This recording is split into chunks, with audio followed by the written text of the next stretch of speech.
अस्सलाम वालेकुम स्टूडेंट्स। वालेकुम लास्ट टाइम हम लोग चैप्टर नंबर 2 में डिस्कस कर रहे थे होमियोस्टेसिस में स्ट्रक्चर ऑफ किडनी। देन हम लोगों ने डिस्कस किया structure of nephron. Now today we will discuss the function of kidney. Basically the function of kidney is the function of nephron.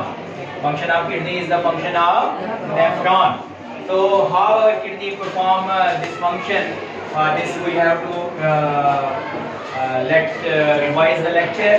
Last time we studied that kidney have many parts, in which renal medulla, renal cortex. Renal medulla contain several pyramid states which are called renal pyramid.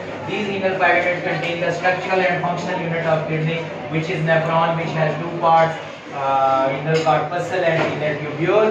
The renal tubule has three parts: proximal convoluted, loop of Henle, and distal convoluted tubule. And the renal corpuscle has two parts: glomerulus and Bowman's capsule. Now what happens?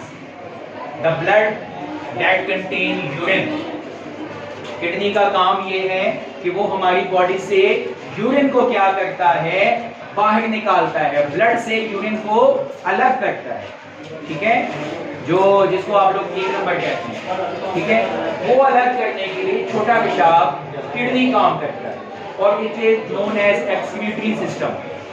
The one that we studied in class 9, that was stool, that were feces which were eliminated from the body through defecation. But now we are studying about excretion. अब kidney काम कैसे करता है? Kidney के अंदर renal artery blood लेके आता है। ठीक है, रीनल आर्टरी में ये ब्लड जब अंदर आता है तो ये आर्टरियोल्स में से होता हुआ कहां पे आ जाता है? ग्लोमेरुलस में। और पहला पार्ट फंक्शन का क्या है? Pressure filtration through pressure. Our blood is filtered in the kidney. जब आप एक फिल्टर में से चाय को गुजारते हैं तो क्या होता है? चाय नीचे चली जाती है और ऊपर क्या चीज बच जाती है? पत्ती। सेम काम ये होता है।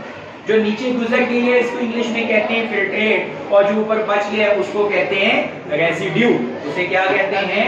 रेसिड्यू। तो जब ग्लोमेरुलस में ब्लड प्रेशर के साथ आता है तो जैसे आप कपड़े के अंदर जलेबी वाले को आपने देखा होगा कि वो जब कपड़े को दबाता है तो उसमें से जो है वो जलेबी के लिए जो उसने मटेरियल बनाया हुआ है मैदे का वो नीचे निकलना शुरू हो जाता है। तो यहाँ पे भी क्या होता है? या आप लोगों ने उसको देखा होगा सरोता को, जिसमें हम लेमन में से जूस निकालते हैं। तो लेमन को ऊपर आके जब उसको दबाते हैं क्या होता है? जूस नीचे निकल जाता है, लेकिन जो उसके सीड और पल्प होते हैं वो ऊपर जाली के ऊपर रह जाते हैं। ऐसा ही होता है। Have you people noticed or not? Notice किया हुआ है? Tell me loudly. I'm not listening. Okay. So क्या होता है कि ग्लोमेरुलस में से ब्लड प्लाज्मा जो कि 55% होता है, जिसमें वाटर होते हैं, जिसमें साल्ट्स होते हैं, जिसमें शुगर होता है, जिसमें मेटाबोलाइट होते हैं और जिसके अंदर यूरिन शामिल होता है, वो सारे का सारा किसमें चला जाता है? बोमेंस के कप में। ये जो बोमेंस का कप बना हुआ है ना, इसके अंदर आ जाता है। और ग्लोमेरुलस में रेसिड्यू के तौर पे red blood cells, white blood cells and platelets बच जाते हैं, क्योंकि वो इसके जो एपिथेलियल टिश्यूज हैं कैपिलरीज का, इसके बीच में से वो गुजर ही नहीं सकते। ठीक है जी। अब ये जो फिल्ट्रेट है ब्लड प्लाज्मा वो गुजरता है ट्यूबुलर पार्ट में से। तो तब जो यहां तक प्रेशर फिल्ट्रेशन हुई, ब्लड प्रेशर की वजह से जो ब्लड के अंदर वाटर था, यूरिन था और साल्ट्स थे, वो फिल्टर आउट हो गए हैं बोमेंस कैप्सूल में, and it is known as pressure filtration. Now what happens? Selective reabsorption. अब क्या होगी? नेक्स्ट स्टेप के अंदर सेलेक्टिव रीएब्जॉर्प्शन होगी। 45% होते हैं ब्लड के अंदर blood cells and 55% is the plasma. So whole of the plasma is filtered out. Then that plasma is again reabsorbed in proximal part, in the loop of Henle and in the distal part. Loop of Henle has two parts. One is descending part and the other is ascending part. एक नीचे को जा रहा है U और दूसरा ऊपर को आ रहा है। दोनों के अंदर अलग अलग काम हो रहा है।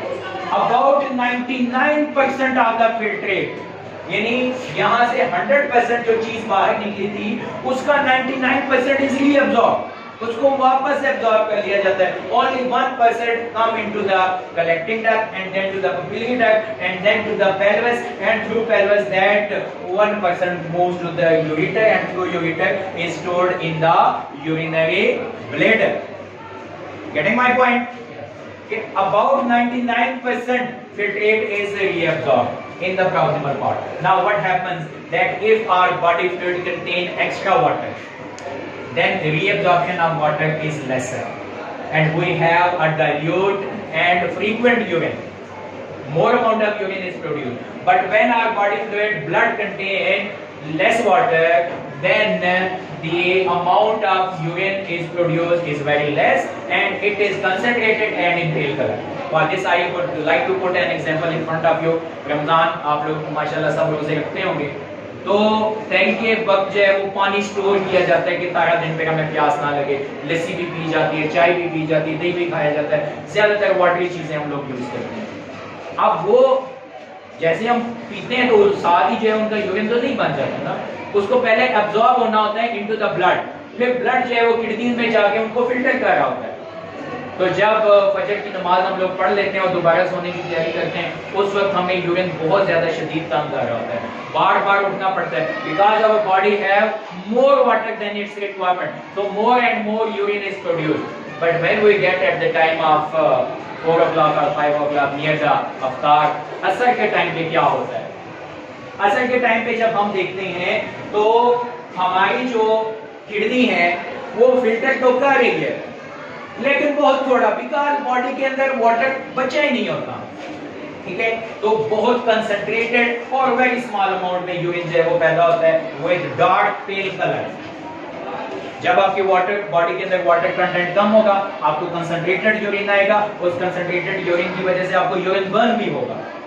ठीक है, तो ये structure and function of kidney था कि जिसमें प्रेशर के जरिए ब्लड को फिल्टर किया जाता है, उसमें से यूरिन को निकाला जाता है, टेम्परेरीली जो है वो उसको ब्लैडर के अंदर स्टोर किया जाता है और उसके बाद जो क्या के जरिए इसको जो है वो बॉडी से बाहर निकाल दिया जाता है. हमारे यूरिन के अंदर वाटर होता है, वो डिपेंड करेगा how much water we have intake.